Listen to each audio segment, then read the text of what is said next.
Church singles groups, my experiences and recommendations. I would like to welcome you to my channel. Today I want to talk about my experiences in church single groups. The good, the bad, and the ugly. Would I recommend going and becoming a member of a church single group? Ultimately it is your choice, but personally I wouldn't recommend becoming a member of a church single group. I will explain further in detail in a few minutes. The purpose of church single groups are supposed to be about helping to build relationships between single adults and aid them in their Christian walk. Some churches do a good job with their single groups and others do not. This is a very difficult ministry of the church to maintain in any form or fashion. Maintaining church groups takes time, money, and effort. You have to have the support of church members and people willing to give of their time and money to keep up a group. The church needs to have a stated intent for such a group that will not only benefit the church and community to each individual person involved in the single group. Many churches see no need for such a group because of the transient nature of singles. Because of the ever-changing business world, people are constantly moving from one job and from one place to another. Most married people with kids do their best to find jobs that allow them to stay rooted in a community for a while, but singles have the freedom to move much easier and sooner than married couples since they don't have family responsibilities to hold them back. I noticed in the single groups that I was involved with for over 10 years that there were excellent single groups that were established to help singles grow and develop in the Lord, and others were just there to be a social gathering for singles. Some pastors have a heart for single adults and others do not. Some see single groups as a passing phase from semi-adulthood or adolescence to true adulthood. In most churches, people saw single groups and used single groups in the college age group, and then there was nothing for older singles. Most churches feel that once you pass the teen years, one should be furiously looking for a mate to marry and have kids. None of the churches I attended truly talked about singleness as a lifestyle, even though the Apostle Paul was a single man who was single till his death. It is true that most people want to marry, but there is still a percentage of people who may never marry for many various reasons. Churches do a very poor job in helping these types of singles. Most church people can't even fathom the idea of a person, man or woman, staying single for life. It is just something that is not in their mode of thinking or programming. Society as a whole, both in the secular as well as religious world, seem to push the ideal of finding a mate and then you will live happily ever after. We all know that that idea is just a fairy tale for children. So the basic function of single groups is used to aid single adults to step from their teen single life to married life with kids, and everything the single ministers talk about is to help them progress to this next stage of life. As you know, 50% of marriages end in divorce, and some say it is even higher among church-going people because so many non-religious people don't even bother getting married anymore, they just jack up. If you are a dedicated Christian, should you consider joining a church with a singles group?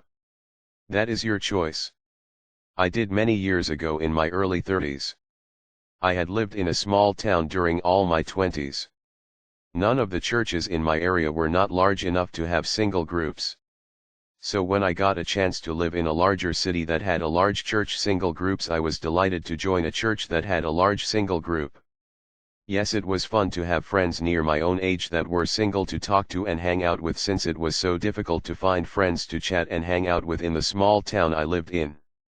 Most people move away from my small town when they finished high school. They went to college in larger cities so they could have a social life, to date and hopefully find a mate. I had a few chances to meet young ladies and even to try to date even when I lived in my small hometown in my 20s. In your 20s you can date college-age girls without too much difficulty. I was not really a very outgoing type of person, never have been. I'm more of an introvert, so dating was not something that I found easy to do. Even when I did meet someone that I thought might be compatible, there was usually something that prevented me from continuing a relationship. For example, at one local college where I attended to finish up my degree to teach art, I met a girl who was really nice and attractive, but she was of another religious background that I really couldn't see myself being involved with, so needless to say I didn't pursue the girl no matter how much she seemed to like me. I refused to go to a church where I don't agree with their beliefs, and she would insist that I go to her church, so any relationship with her would be doomed to failure. Once I approached 30, dating college girls was not something that appealed to me nor probably would appeal to the girls. In my early 30s the opportunity to move out of town to get a teaching job came about and I immediately took it. I was tickled at the thought of getting out of my small hometown and finally having a chance to make friends my own age and maybe even possibly dating. Even at 33 I still was not ready to just find some girl to marry. Marriage was in the back of my mind that maybe within a few years I might consider it. In my hometown most people would marry right out of high school and others moved out of town to go to school and never came back again. The only single women in my hometown were college girls and divorcees with kids looking for a daddy figure. The idea of marrying a divorcee with kids was not something that appealed to me then nor now at age 50. Most people divorce for frivolous reasons that are far from any true biblical reason for divorce, so marrying a divorcee may very well be adultery in God's eyes. Besides, what single man wants to deal with someone else's emotional baggage and raise kids that aren't theirs? I'm not saying you cannot grow to love the kids, but what about the issues of who is allowed to discipline them? Will they respect and listen to you or obey you? Life is hard enough without getting yourself involved in an instant family situation where you are the outsider.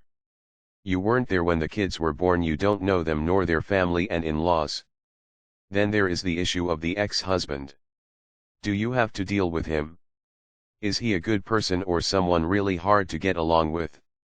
What is the financial situation the ex-husband and in-laws have placed the family in? Do you really want to deal with all this confusion and mess?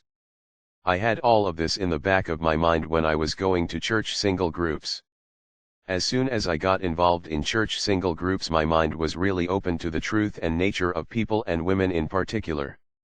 I had always known that many women marry for security and money, since money is security, but the capricious nature of women was not as much in my face as it was when I joined my first single group.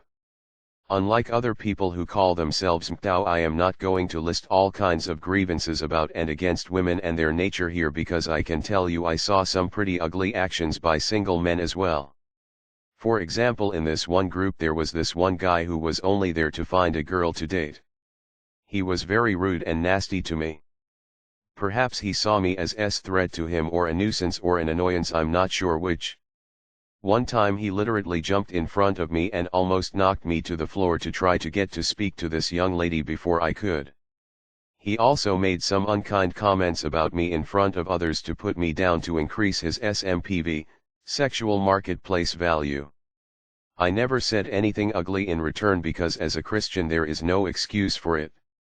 Besides, I wasn't there to meet a mate, I was there to make friends and maybe find someone to date. I never joined any single group to just look for a mate. There is nothing wrong with joining a church group in order to try to find a mate, but that should not be the only reason to go to church. You go to worship God, to grow spiritually and serve others. I found that most people in the single groups were just there to serve themselves and their own self-interests and their own lusts. I was always hearing about certain people in the group who were hooking up and having sex. I only went to one group that called out people for immorality. Believe it or not, I did actually make some good friends in the single groups I attended. I attended 6 large churches over a period of 5 years. There were good Christian people there, both men and women, but trying to find someone to date was very difficult. Many people were very worldly. I was shocked at how the women dressed at this one church I went to. This lady showed up in a dress that was so skimpy and tight it looked like her clothes were spray painted on. She wasn't even wearing a bra, you could see the outline of her nipples. She wasn't a teenage either, but was in her mid to late 30s. The spiritual maturity of both men and women was very low in most of the churches I attended. Like I mentioned earlier, most only went to meet to make friends, date, or hook up. Anytime we had events to help out the community or to go on short-term missions, very few went. This one guy I was friends with liked to tell me about his sexual escapades. I wish now that I would have had the gumption to tell him what he was doing was wrong and dangerous, but I was afraid of hurting his feelings and I was afraid he would tell me to mind my own business. Or call me an old fuddy-duddy. Sometimes it is okay to be an old fuddy-duddy if you are a believer who cares about people's spiritual life and development. I have no way of knowing if my friend was a real believer or not. He told me about a certain girl in the group that he liked. They went on a date and she asked him to go home with her and they fooled around. He said they didn't do anything but kiss and they did some heavy petting, but later she went around telling people at her church that my friend raped her. She attended another church. She was just going to this single group to meet other guys. His name was Mike. I can't say that I knew Mike like a close buddy, but I knew him well enough to know that he was not a rapist. He was a good-looking muscular guy who most women really like.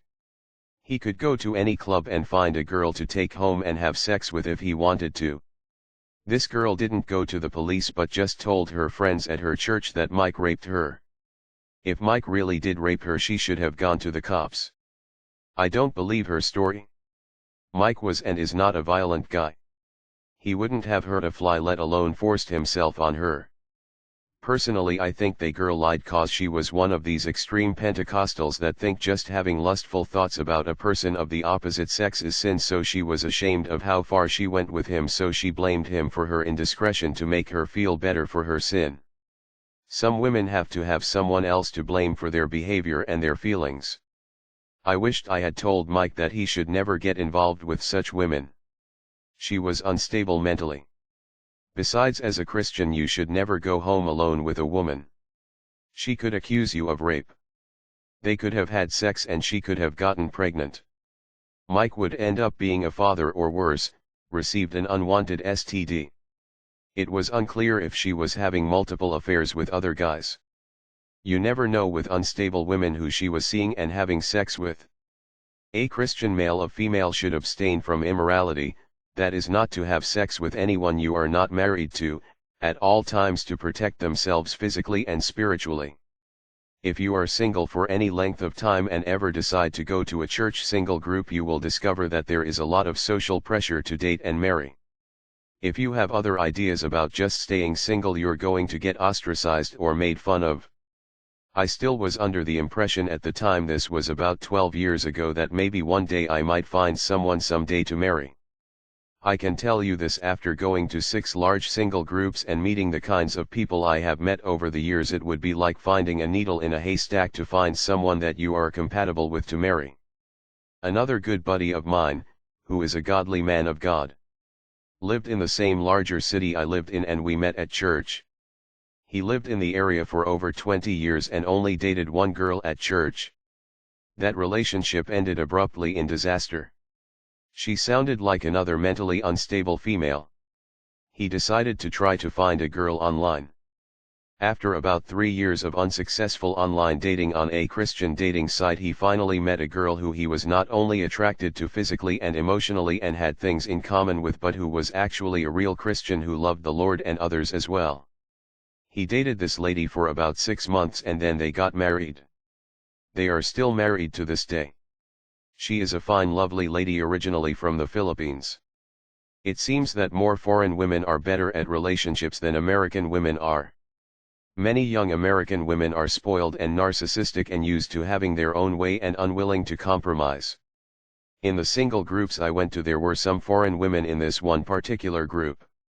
They were not only very pretty but they were friendly and considerate to others, unlike most of the American girls.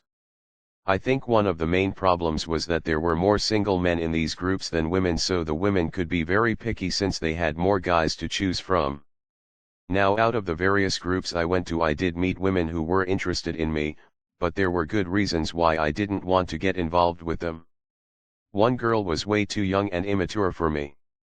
All she wanted to do was go to clubs and party. And yes, I met her at church. Another lady was older than me. She was pretty but way too needy. She also had 2 teenagers. I didn't want to touch that situation with a 100-foot pole.